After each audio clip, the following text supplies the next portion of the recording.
It's dark outside and I've been up in this bitch getting fried. Welcome back to Bestie After Dark, where I tell your worst or most interesting dating, romance, and bedroom storytime submissions.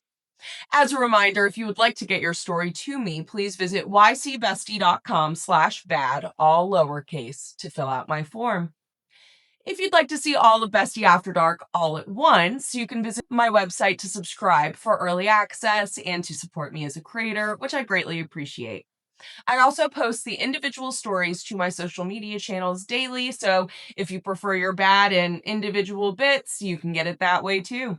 All right, so as you may be able to tell, you are in a new environment, a new setting, a new scenery, my new house. I bought a house, which is so fucking crazy. Like, in every way. So I do want to say my cousin is actually my editor. Her name's Olivia. Her handle is at chronically_Olivia on TikTok.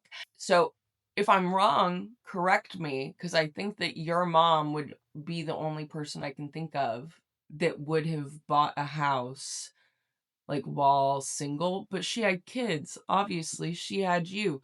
So yeah, I'm definitely the first woman in my family to just buy a house, like for herself.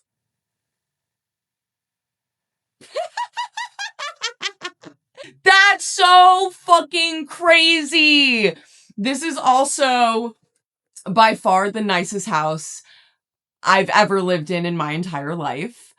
Like not including my dad's house that I would visit every other weekend when I was growing up, that would later become a frat house. I mean, like, actually, I live here. Yeah. Because I will say, like, so, my parents were never together. One of my parents has like a nice house now and stuff, that they actually built like when I went to college. So they were building it my senior year of high school. Um, and yeah, there was never a room there for me. Literally. So yeah, they moved in there like maybe the week after I left for school.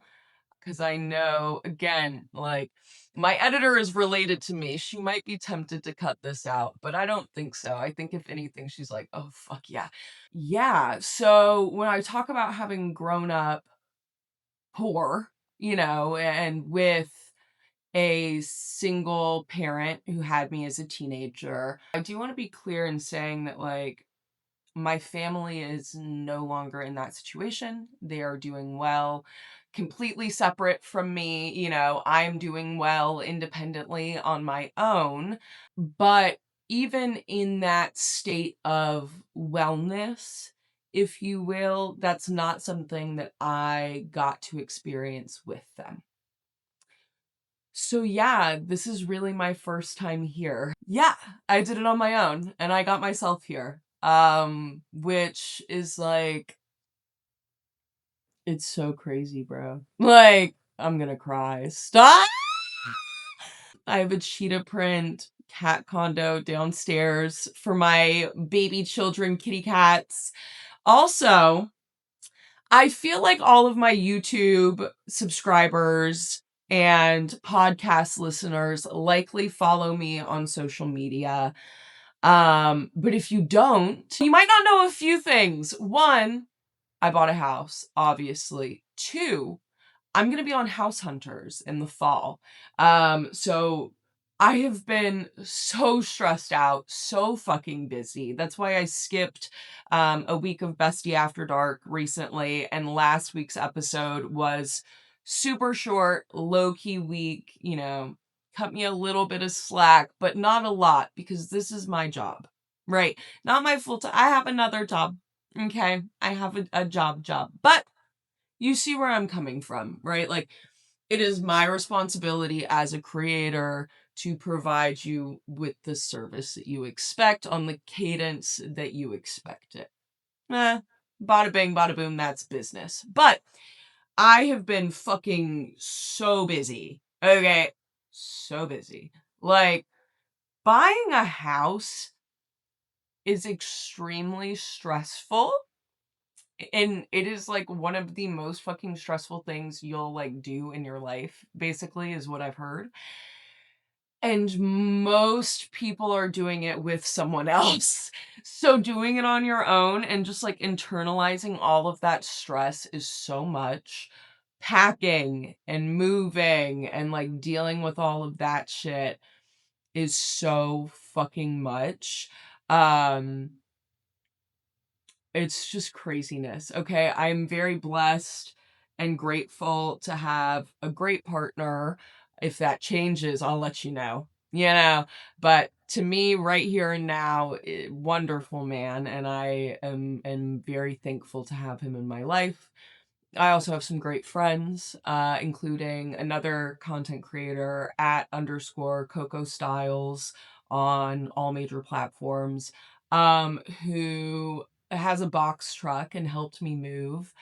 I want to say maybe 3 weeks ago now, a week and a half or so before I'm set to move out. So, like a week before closing. My old house is my childhood home. It's a little bit in a state of disrepair, in large part because of the quality of work that has been done on it throughout like the past 25 years. You know what I mean? Basically over my whole life. At one point, there were literal crackheads that lived there. At one point, this house had been trapped the fuck out, like since we lived there as a family. Because basically, I lived there when I was very young. We moved, and then we moved again. We did actually live in a nicer house in the middle of nowhere from when I was probably like 6 to 9, maybe, I don't know, but super house poor. So then my parent got divorced and we moved into like a rental. They basically always kept this house on the side and rented it out, like when we basically couldn't afford to live there, you know. And so yeah, I lived there again for a short period of time as an adolescent. And then as an adult, I had lived there for 7 years. So it's very odd. Like, also, if you are familiar with like my lifelong lore drop or Who the Fuck Did I Marry, I lived in that house for so many like particular periods of my life, if you will. Right. I remember being a small child and like getting beat there by my step parent.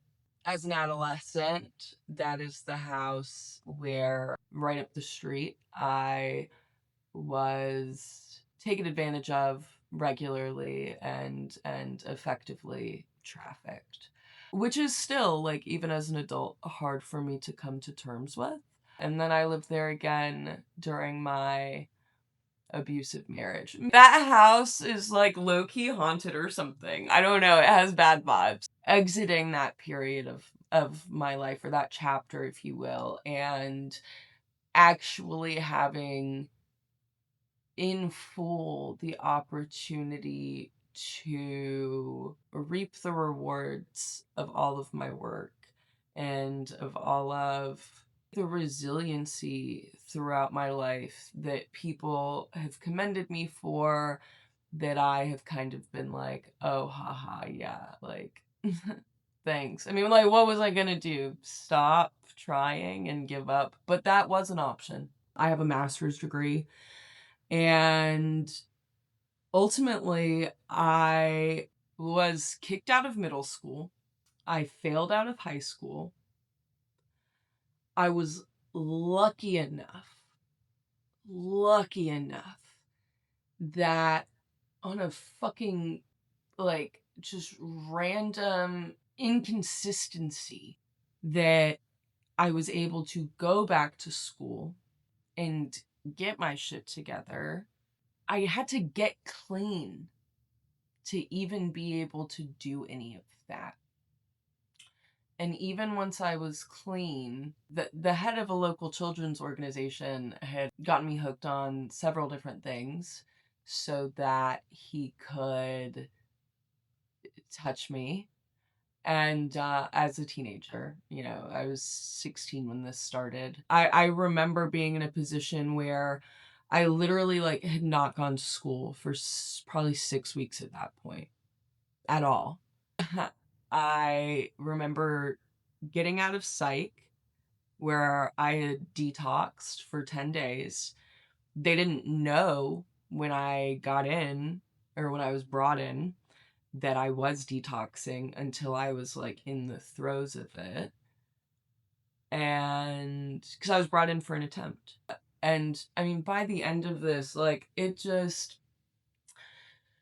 was such a jolting experience in so many ways, obviously, but I remember wanting to just get my GED. And there is no like just get your GED, right? Getting your GED is actually not as simple as it sounds in terms of like the curriculum that you need to know for that test. Okay. Um, i.e., if you have not been in school for a long time, or have a hard time like studying in terms of sitting down and like just teaching yourself information or taking in this new like fundamental information, it is not simple. It is not easy. And I want to be clear in saying that, that I am not downplaying the effort that it takes to get a GED. Both of my parents did not graduate high school and they both have GEDs. But that ultimately was not the best path for me. And those are the people that talked me out of that. They were like, no, you should finish high school. It's so crazy to even like, yeah, holy shit. And now we're in my house. This is the longest intro in the history of Bestie After Dark, by far. 2 weeks before my closing, I come home and the whole house smells terrible. Like, as soon as I walk in the door, it smells like shit. It smells fucking atrocious. It smells like mold and shit, literally. So I turn off the system but there's a heat wave coming in. So I go and I have to get these external or portable AC units. But yeah, my parent that owns the house just like kept insisting that I needed to run the HVAC unit. Even after I had an HVAC technician come and tell me that basically the ductwork had fallen apart. And so what stank is the cellar, which has like very obvious mildew. It was just sucking in straight up like cellar air and into the house. Now, the bigger issue is that all of that ductwork is covered in asbestos tape. Yeah. And they were just super insistent that like I needed to turn it on and that like the house needed to sell, but they wanted to bring in investors like the day before my closing. They did bring in investors while I was moving. So that sucks. And I had to move all of those, years of my life literally in 48 hours. So I do have a few things that are still there that I need to go and get. In some ways, it's sad, but nostalgically. It's like the idea of sadness, if you will. Really, I feel so fulfilled. Yeah, I feel really whole. And like items can't make you whole. Your environment can't make you whole. Only you can make yourself a whole person. I feel like I have, and if I haven't, I'm damn sure the closest I've ever been. And that means something to me. So, yeah.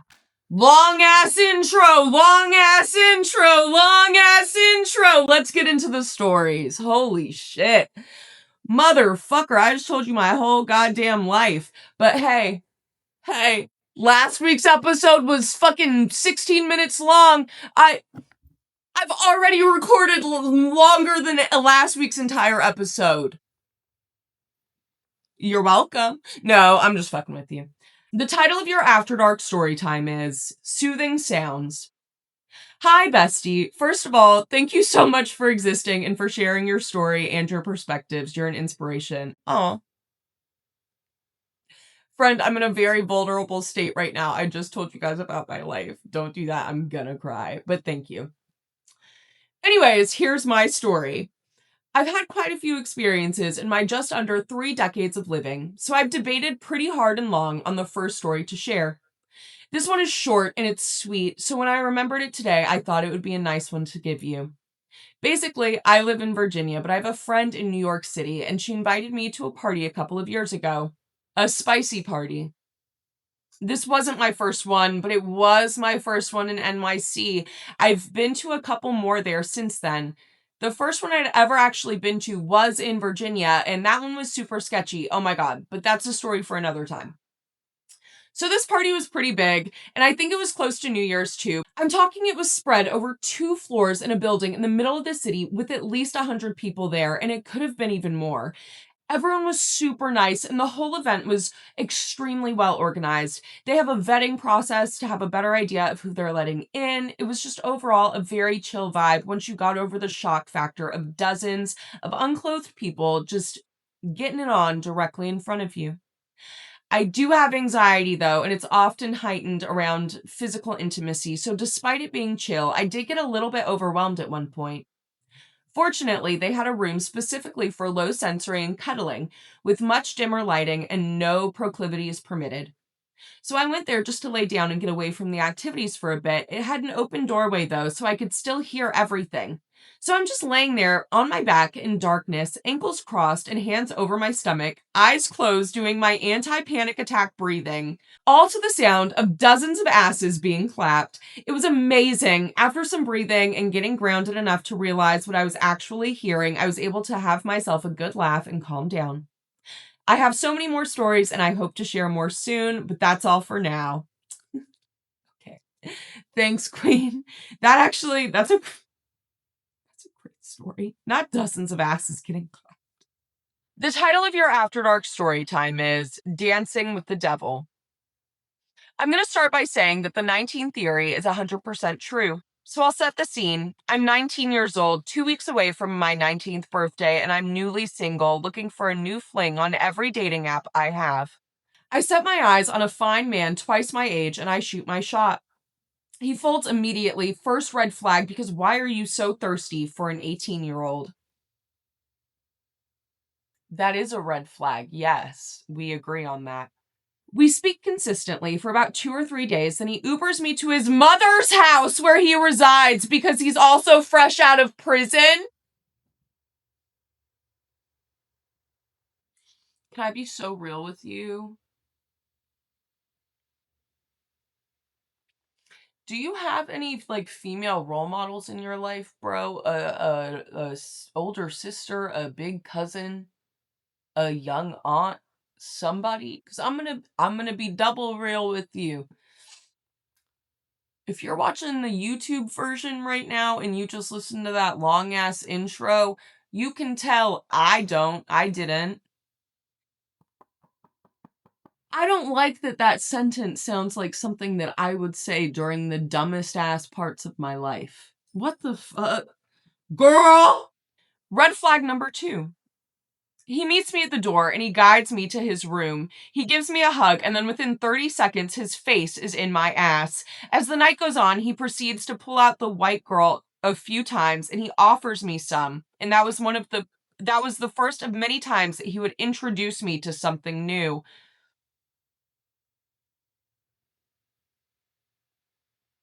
From that night on, we were together. I figured. I really figured. I was living with my grandma and working with her as her caretaker, cleaning, cooking, and bathing her. Within a month of us speaking, he had moved in. You let him move in to your grandma's house, bro? The man that was fresh out of prison and on everything living with his mama. Hold on.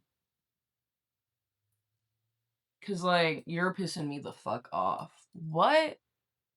I just hope that this story ends with y'all not being together no more, at least. About 6 months into our relationship, he whooped my ass and he choked me up because we had chlamydia. He blames me, but after the last time he beat me while I was 5 months pregnant, a year into hell he put me through, and he was sent to prison, my spidey senses. How did we skip so far? My spidey senses told me to go through his phone, and inside of it, I found several videos of him bent over getting the D.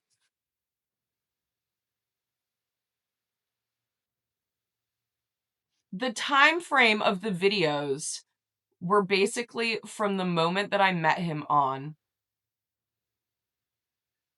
I now have a 2-year-old daughter and am working on building the life that we deserve.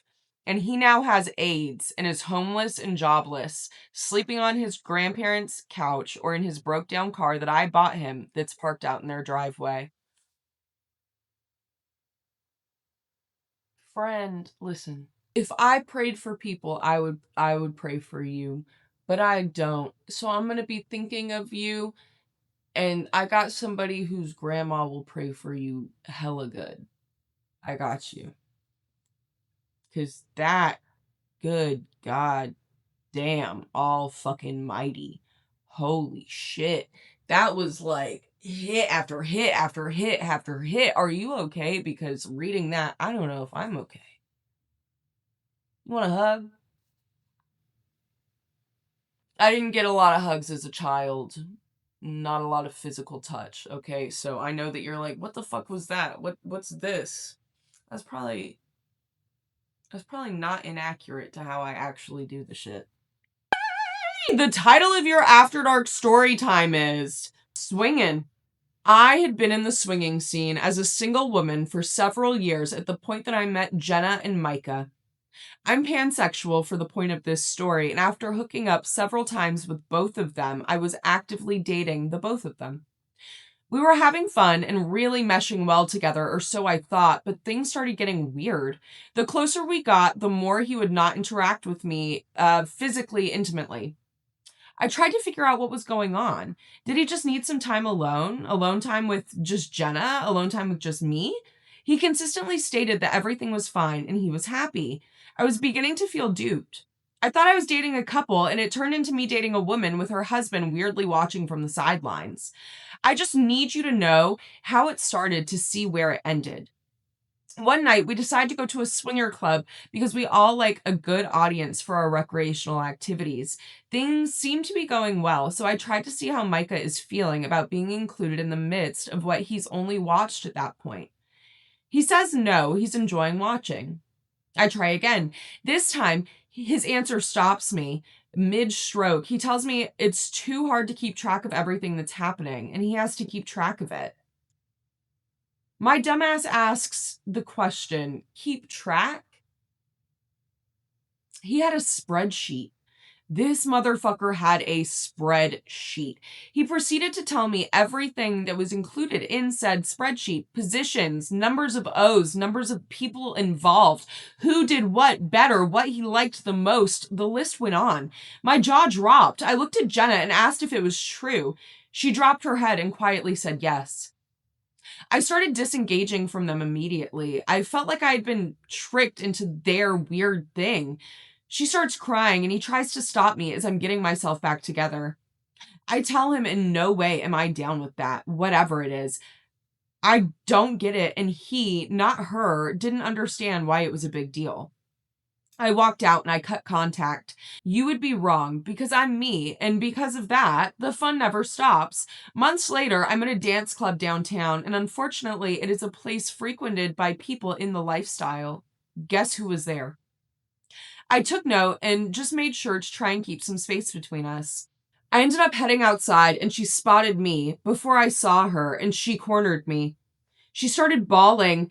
I quickly surmised she was super drunk. She was babbling about how much she missed me, how much she loved me, and that it wasn't fair that I left her. She blubbered out the whole scene of the last time we were together. All I could really do is blink while the several dozen or so people surrounding us stared at both of us while she carried on. Sobs, I tell you, while I was frozen in place, not having expected this on my Saturday evening out.